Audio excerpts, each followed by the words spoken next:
Welcome back. It don't get much better than that. You want to know what's happening in the belly of the beast? That guy is right there. He's been swallowed by the whale, and he's still fighting his way out. My friend Frankie's fought his way through commuter traffic back to Staten Island, and Frank Morano joins me again. Hey, buddy, how are you? I want to mention I've got my signed stone from Roger Stone, and I think if you go to that website, stonedefensefund.com, you could probably still make a small contribution and get one of these signed Roger Stones, and it's sure to be a collector's item one day. That's for sure. That's for sure. And look, it looks like his spirits are high still. He looks like he's in the best shape I've seen him in. I think Roger's still with us, Frank. If you want to hit him with another question, I think. Oh, good. If Roger, yeah, if Roger is still with us, Roger. No, I'm not sure that he is actually, but you can bet he will be joining us on future editions of the program. So, what else is happening there, John?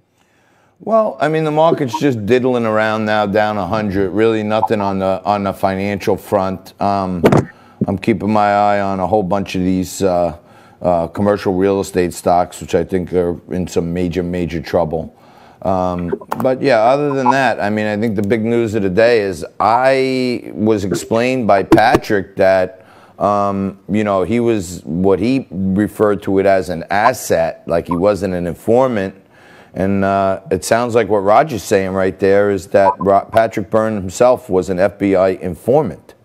Yeah, very interesting. Obviously, I have no idea.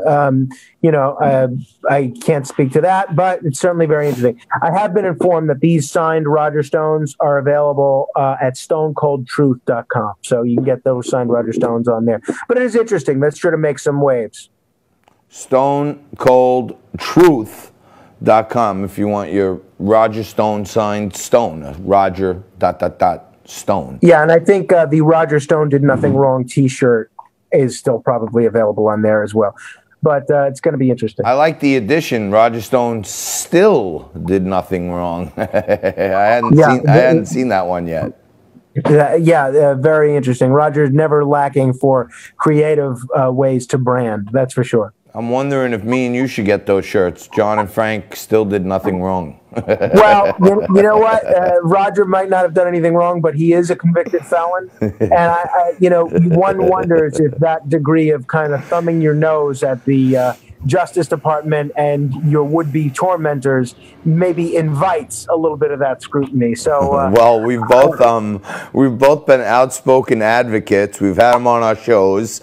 We had a fundraiser for them here in Staten Island. We both seen publicly with them. I mean, if they were going to come after us, they probably would have already. I mean, I'm not asking for it, but that's true. You're right. You're right. And you know, the one thing Roger left out was that. The leak of his indictment happened from Weissman's computer to CNN hours before the cops even showed up at his house. I still find that amazing.